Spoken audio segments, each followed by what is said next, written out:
Assalamualaikum warahmatullahi wabarakatuh.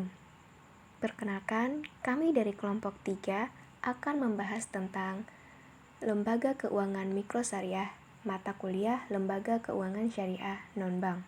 Nah, di sini kami beranggotakan yang pertama Lukmanur Hakim, yang kedua Taufik Hidayat, yang ketiga Ardiana, yang keempat Siti Nuraini, dan yang kelima saya sendiri Rian Wulandari.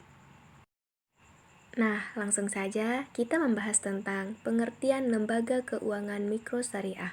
Apa sih lembaga keuangan mikrosyariah?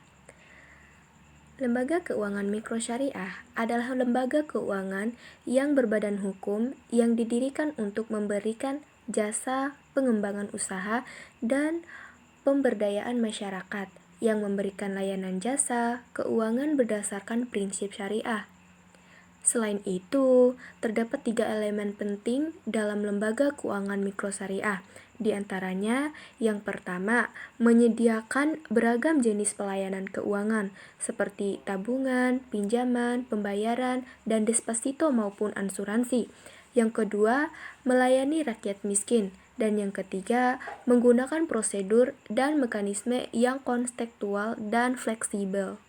Adapun perbedaan antara lembaga keuangan mikrosyariah dan konvensional sebagai berikut. Yang pertama, menentukan keuntungannya.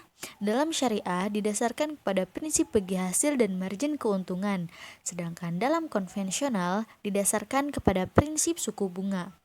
Perbedaan selanjutnya yaitu tentang hubungan antara nasabah dan lembaga keuangan. Dalam syariah itu hubungannya kemitraan, sedangkan dalam konvensional hubungannya berbentuk debitur dan kreditur. Kemudian dalam kegiatan operasionalnya, dalam syariah dilakukan kepada yang halal saja, sedangkan yang konvensional dilakukan bisa yang halal, syubhat maupun yang haram. Kemudian dalam syariah itu berorientasi keuntungannya di dunia dan ukhrawi, sedangkan dalam konvensional berorientasi hanya berbasis pada keuntungan dunia saja.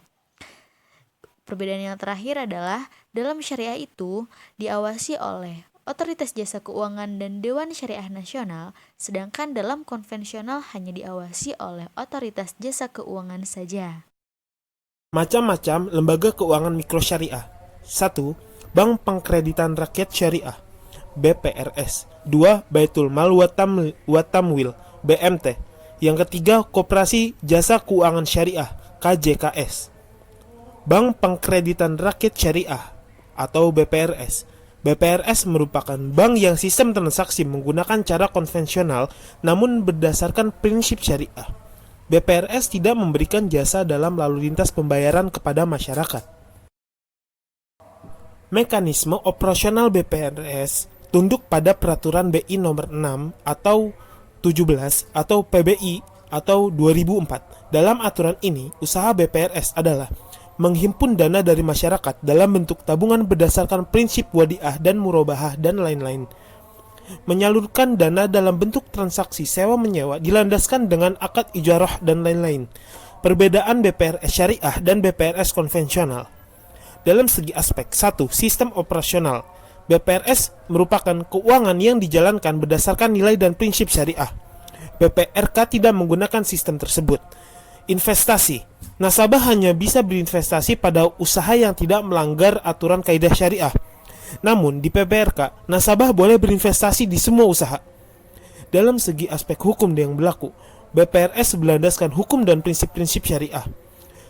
Sedangkan BPRK, seluruh operasional di BPRK mengikuti hukum yang berlaku di Indonesia. Yang keempat ada sistem keuntungan. BPRS menerapkan sistem bagi hasil dengan akad murabahah, musyarakah, dan lain-lain. Sedangkan di BPRK tidak menerapkan sistem bagi hasil. Selanjutnya, Baitul Mal wa Tamwil atau BMT. BMT yang berarti Balai Usaha Mandiri Terpadu yaitu lembaga keuangan mikrosyariah yang memiliki 2 fungsi. Yang pertama, Baitul Mal yang bertugas menerima titipan dana zakat, infak, sodakoh, serta mengoptimalkan distribusinya sesuai dengan peraturan dan amanahnya. Yang kedua, Baitul Tamwil yang bertugas melakukan kegiatan pengembangan usaha produktif dan investasi dalam meningkatkan kualitas ekonomi pengusaha mikro. Lanjut ke latar belakang didirikannya BMT. Yang pertama, sebagian masyarakat dianggap tidak bankrupt sehingga sulit memperoleh pendanaan. Kalaupun ada sumber dana, pasti mahal. Yang kedua, untuk pemberdayaan dan pembinaan usaha masyarakat Muslim melalui masjid dan masyarakat sekitarnya. Selanjutnya, mekanisme operasional BMT. Dalam operasional kegiatannya, BMT melaksanakan fungsi dan kegiatan dalam bidang jasa keuangan, sektorial, dan sosial. Kegiatan dalam aspek jasa keuangan sama dengan yang dikembangkan lembaga ekonomi dan keuangan lainnya, berupa penghimpun dan penyaluran dana dari masyarakat kepada masyarakat. Dalam sektoril, kegiatannya merupakan bentuk penyaluran dana BMT. Hal ini bersifat permanen dan jangka panjang dan terdapat unsur kepemilikan di dalamnya. Penyaluran ini disebut investasi atau penyertaan. Dalam kegiatan sosial atau ziswa, BMT berperan tidak hanya dalam bidang ekonomi saja, tetapi juga dalam pembinaan agama bagi para nasabah sektor jasa keuangan. Ciri-ciri utama BMT. Yang pertama, berorientasi bisnis, mencari laba bersama, meningkatkan pemanfaatan ekonomi paling banyak untuk anggota dan lingkungannya. Yang kedua, bukan lembaga sosial, tetapi dapat dimanfaatkan untuk mengefektifkan zakat, infak, dan sedekah bagi kesejahteraan orang banyak. Adapun ciri-ciri khusus BMT, yang pertama, staf dan karyawan BMT bertindak proaktif, tidak menunggu nasabah, tetapi menjemput. Yang kedua, BMT mengadakan pendampingan usaha anggota. Yang ketiga, manajemen BMT adalah profesional Islami.